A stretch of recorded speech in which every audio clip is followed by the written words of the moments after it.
Hey, what's going on, guys, and welcome back to the channel. And today we're working on the SS again. I'm going to show you kind of what we're doing. This actually has to do with the auto headlights. This is a very easy mod. I will tell you, I have not done it yet, so I'm going to show you the gist of it and kind of show you how it's done. So let me explain what we got. As you can tell, my car is tinted very dark. So I've got ceramic film all over it. I work at a tint shop, so I have access to anything I want and stuff. So I got 35 ceramic on the whole windshield, and then 5% on everything else, all in ceramic. So what we're doing today is adjusting somewhat. I guess you're not really adjusting it, but so when I'm driving this thing, pretty much my auto headlights say it's too dark outside, and so they flip on all the time. And then if it's the middle of the day and I hit, like, say a bunch of shady tree areas, my headlights will pop on, and then when I get out of the shade, they'll pop back off because, you know, it says it's too dark outside. So I want to make want to make them like not as sensitive. So I've been reading around on the forums and stuff. A lot of people said you can take your little sensor up here, your little R2D2 looking thing, and there's actually some kind of like white goop that's in those, and if you can like remove that stuff, then it will not be as sensitive. So we're going to give that a shot. Now, I will disclose this, I have not done it yet, so I'm not 100% what to do. We're just kind of looking at it together. But what I did was this one I'm leaving in here, and let me bring it over here to the table. So, and I ordered one. I think it was like $15 or so. As you can see, I've got part of it apart. I'll show you how that's done later.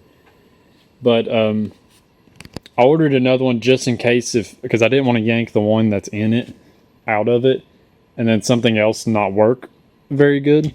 So I ordered one, and I'm gonna see if I can figure out how it's done with this, so I don't jack up another one before you get the gist. So I'm gonna show you how this is done, how it's taken apart. So it seems a little weird when you first do it. Let me kind of somewhat put this back together. So as you can see, I've already kind of scratched it a little bit, but it'll be under the dash, so you won't see it. So the way you do this is, that is kind of how it sits together. Of course, I don't have it fully together.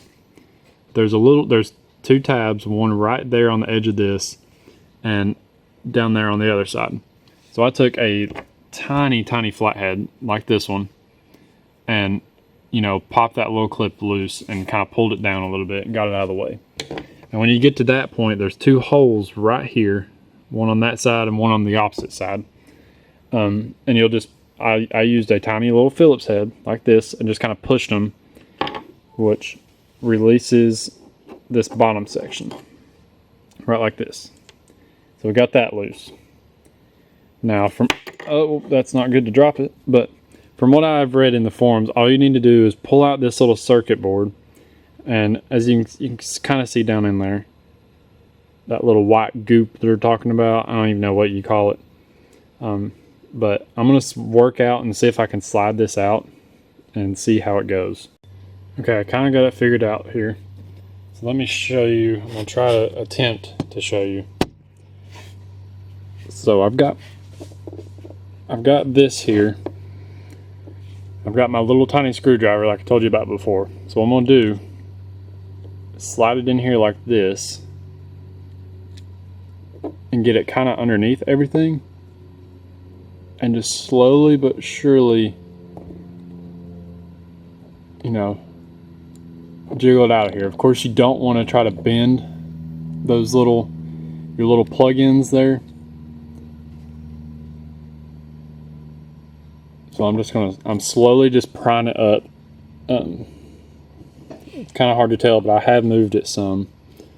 And then we're just going to try to wiggle it out ever so slightly. So I'll let you know when I get to that stage, but that is how I'm doing it so far. As you can see, we got it out. Here's the little circuit board, and here's this white goop I'm talking about. It's very, very, very sticky. It's kind of like jello-like. But I'm going to work out how to clean this off and look up how to clean it off. But be very careful with this little circuit board. It's kind of hard to get off, but like I said, the easiest way I found was to wedge a little tiny screwdriver like this in, and then just slowly but surely pull on it and stuff, and you'll eventually get it out. Just try very hard not to force it out or anything. You don't want to try to damage this. But like I said, sorry, I just smacked the camera. Like I said, I ordered another one of these just so I didn't damage one, and then I was stuck with my headlights not functioning properly or whatever. So I'm gonna work out how to clean this off and come back. Okay, so I'm back with it, and this is what I've got so far. Obviously, I don't think it is possible to get it completely off, but literally all I did was just kind of pull it like that, and it comes off. I believe this right here is the sensor, so be a little careful on that. But yeah, I'm pretty much gonna, I think, leave it right like this, and I'm gonna slide it back together. But there's the inside. I'm gonna get that one little white speck out. But yeah, we're gonna slide this back together. Then I'll show you. Of course, I'm not gonna show you putting this back together because it's pretty much exactly like you took it apart, just backwards. So I'm gonna show you taking this out of the car.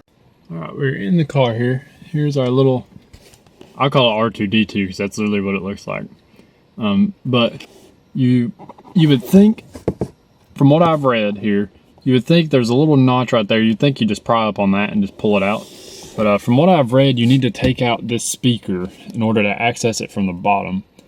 So we're gonna go ahead and get this part out, and then show you underneath the speaker, underneath the sensor, so I can see what it looks like. Okay, we'll show you this real quick. So here's the speaker grill. I've already got it out. So there's little notches that fits in like this. So pry it from the hood side. So from this side, get those clips out first, and then you'll of course just notch it forward. So here is the speaker. We're gonna get that out. Pull her out and see, so we can see from the bottom and see what we're looking at. All right, so as you can see, I can somewhat see the bottom of the sensor. I did find out you can push on it like that. So my thinking is it needs to come out from the bottom. The real question is how to get my hand in there to get that out. So we're gonna work that out. I'm gonna see if that little notch up there has anything to do with it. See if I can, pry that off, if that's possible or not. So I'll give you an update on how they get that out here in just a second. Okay, so here we are. I have pretty much got it out, just don't have it unplugged. So yeah, you actually can do that. Don't know why people on the forums were saying you had to take out the speaker, but you don't really need to do that. So yeah, I just took my little screwdriver like you saw earlier and just pried up on that little notch. The whole thing started to pull out. I think it is supposed to go on your sensor and then turn and notch it in, because you can see the little prong things right here. So I'm gonna get this unplugged, and I'll take this over to the table so you can see what we're looking at and see how this actually goes on. Okay, so I was right here. You can see there's a little, let me take this off. You can see there's two little things there. So you'll put it over top, get it to there. So that little thing right there acts kind of as a spring, like that. And we'll flip it around here to this side. So you'll actually push on it like that and then turn it. It seems like it's going to be a little difficult, so I'm not going to be able to do it with one hand. So you're going to push down on that and turn it and get it locked in. And we should be able to just pop this little guy back in there. Of course, with our new one here that we've modified. So, yeah. We're going to get this on the new one and get it ready to roll. I'm going to probably get this in there, and then I'll drive it around for a few days and see if it helps. And I'll at the end of this video, it'll be like a few days later, seeing if it helped and stuff. So I'll let you know here in a second. There's actually only one way this will go. See, I've got it in the notch somewhat. I still got to turn it a little. But the little sensor head right there actually faces inwards. So as you remember, the little notch faces in, like towards the passengers, towards the inside of the car. So it'll fit like that. If you actually take it off, if I can with one hand here.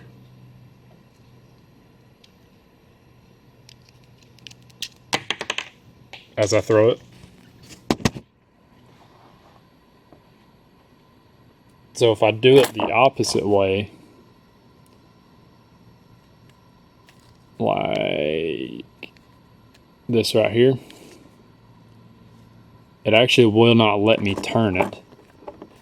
If you can see that, will not let me turn it. So it actually has to go only one way, like so. As you can see, I can turn it to the notch. So it will go in like that. So let's go throw it in the car. All right, we're gonna see if it'll focus and sit right here on the gauge cluster here. So I got her into place here on the little thing. So I'm gonna plug it up.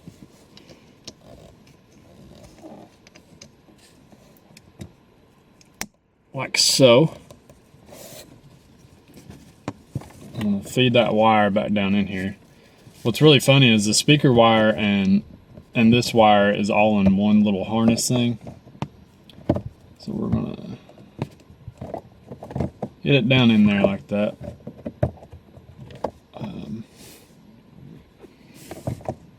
Hard part is gonna be trying to get it in here the right way. Oh, that little guy popped off. I guess this is what they were talking about, trying to get it in there. Now I've got the sensor down in the hole. So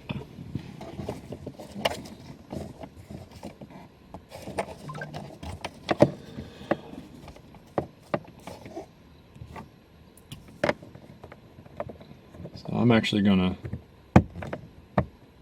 pop that guy in there like that,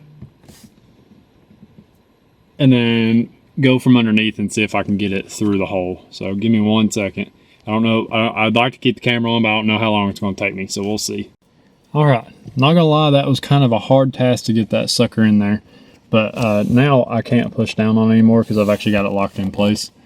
So what I did was, face the sensor the right way, put this little ring cover on it, got it plugged in, push it in there. The wire needs to go towards the passenger side for you to angle it in there and stick it in there.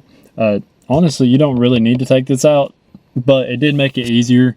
I could get my hand in there and kind of push on the like the wire a little bit and get it to go the right way so that I can get it in there. But she's all in there. I'm going to put this back together, and probably the next clip you'll see is a few days later when I see if this actually resolved my issue or if it didn't change anything. So we'll see. But yeah, so we'll see in a few days. All right, guys, it's been 4 days since I've done that, and I have to say it does help. A lot of people said that that sensor controls like your automatic AC. Like, you set a temperature, hit auto, and it just works like your house AC pretty much. And I haven't found any, trouble with that. It seems to be working just fine. So it seems like everything is good to go. Um, but it definitely is not as sensitive. You know, used to it would be uh, like first thing in the morning when I would be on my way to work, my lights would always be on when I went to work, and the sun would be up.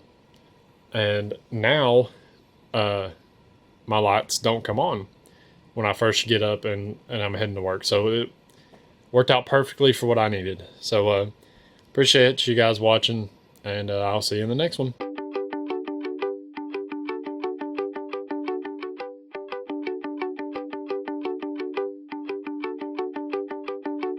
GC on the track.